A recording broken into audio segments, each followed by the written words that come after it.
Liam Lawson's Formula One debut couldn't have gone much worse. From the very start, things just didn't go his way, and even though the team could have handled the strategy better, there's no denying that the New Zealander still has a lot to prove. After a tough qualifying session, he had a real chance to climb up the order as three drivers retired on the first lap. But instead of making the most of that opportunity, he ended up as one of the four rookies who failed to finish the race. This wasn't just a disappointing start. It raised serious questions about his future with the team. Christian Horner's recent statement has added fuel to the debate. Should the team consider giving someone else a chance in his place? And if so, how much time does Lawson have left to prove himself in Red Bull's system? Melbourne was, without a doubt, his worst weekend so far.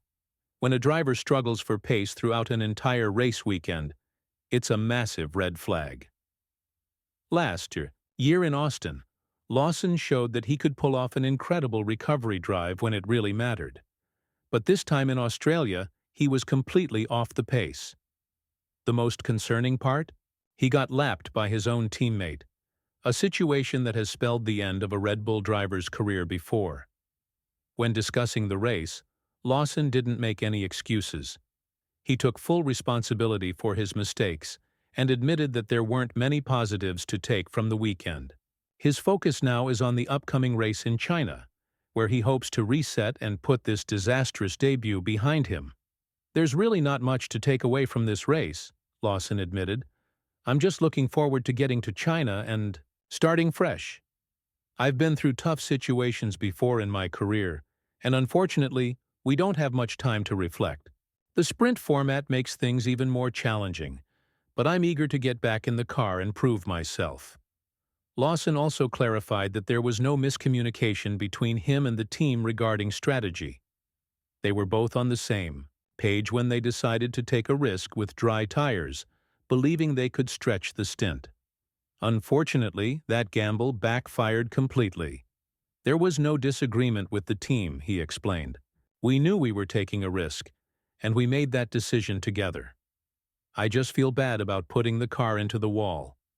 This weekend was a disaster. We hoped at least half of the track would stay dry, even though we knew Sector 3 was tricky. We thought Sector 1 would hold up, so we stayed out. But then the rain came down harder, and at that point I wasn't even pushing. I was just trying to keep the car on track." Struggling with tire issues early on, Lawson never really got into a rhythm. The wet conditions only made things worse, turning what could have been a recovery drive into a complete write-off. No matter how you look at it, this was the worst possible debut for Lawson. Not only was he the last of the Red Bull-affiliated drivers on the starting grid, but he also became one of only two drivers who failed to finish the race.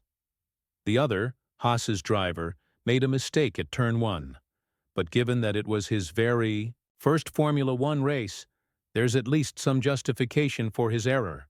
Lawson, on the other hand, had no such excuse. He found himself stuck between both Haas cars and had nothing to show for it.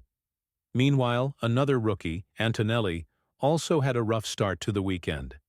He was eliminated in Q1 due to mechanical issues with his car's floor. However, once the race began, he put on a masterclass in damage control, storming through the field to finish in P4, just behind his teammate Russell. That's the kind of performance Red Bull had been hoping to see from Lawson. Over his previous 11 races with Racing Bulls, they expected flashes of brilliance that would justify their faith in him. But after what happened in Melbourne, that goal now seems much farther away. And whenever a struggling driver is in the spotlight, the conversation always shifts to potential replacements. Right now, one name stands out, and he's probably watching all of this unfold with a satisfied smile. Even though Yuki Tsunoda didn't score points in Australia due to his team's poor strategy calls, his performance was still impressive. He managed to keep drivers like Albon and Hamilton behind him for a significant portion of the race, showing strong pace and solid defensive skills. Had Racing Bulls made better decisions with their pit strategy, Tsunoda could have easily finished in the top 5.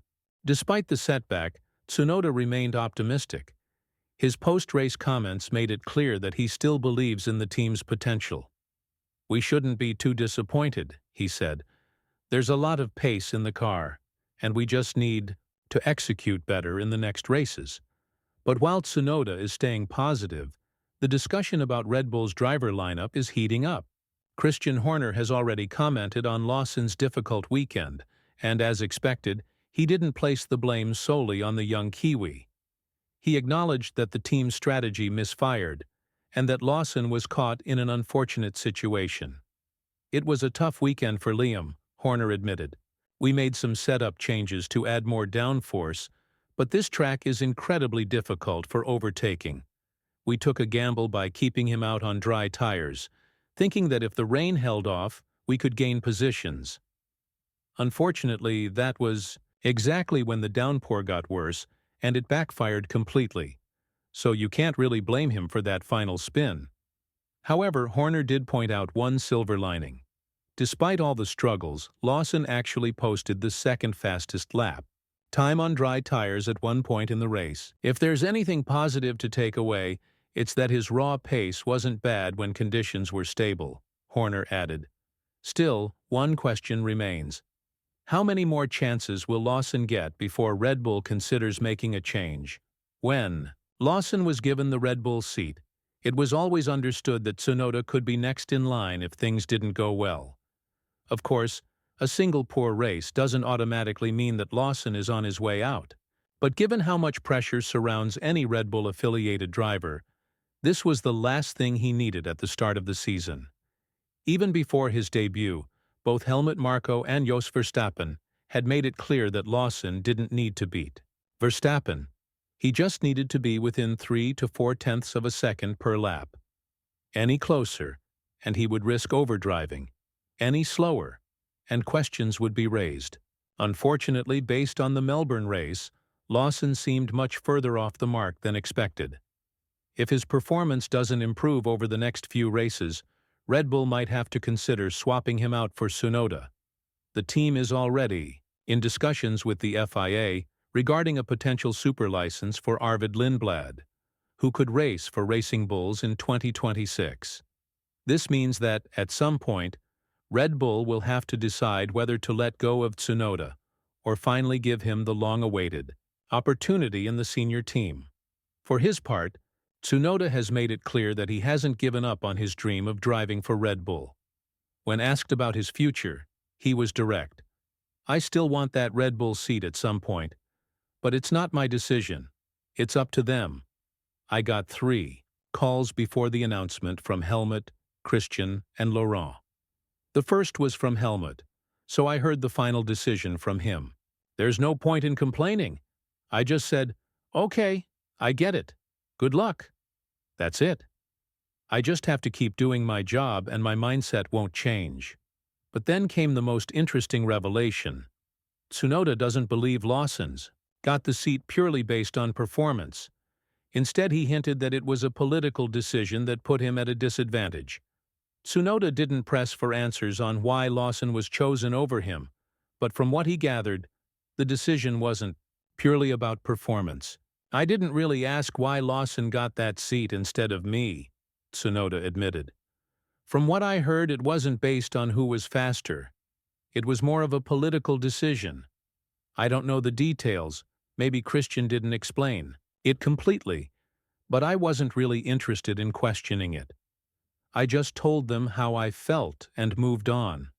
My motivation for next season remains the same." If Tsunoda is right, this could explain why Red Bull is standing by Lawson despite his struggles in Melbourne. The team has made bold lineup decisions in the past, sometimes favoring drivers for reasons beyond just lap times. But that doesn't change the fact that Lawson's first race didn't go as planned.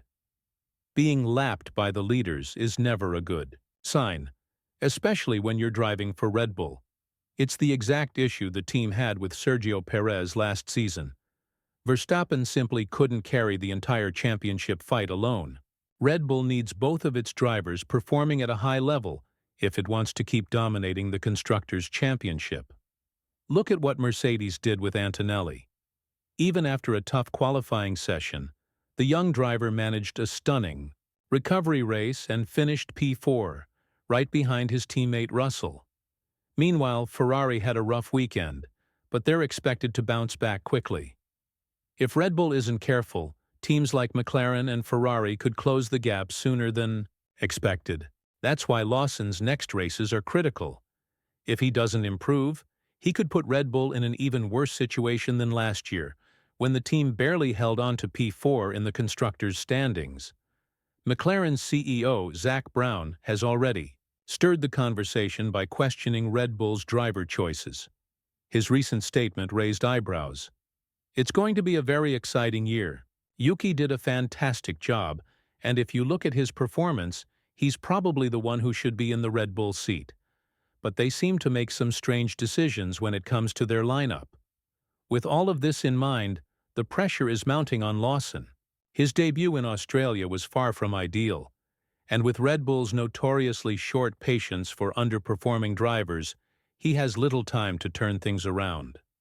The upcoming sprint event in China will be crucial in determining whether he can prove himself or if Red Bull will start looking for alternatives. What do you think? Can Lawson bounce back and secure his place in the Red Bull camp, or is Tsunoda the rightful candidate for the seat? Share your thoughts and stay tuned for more updates from the world of Formula One.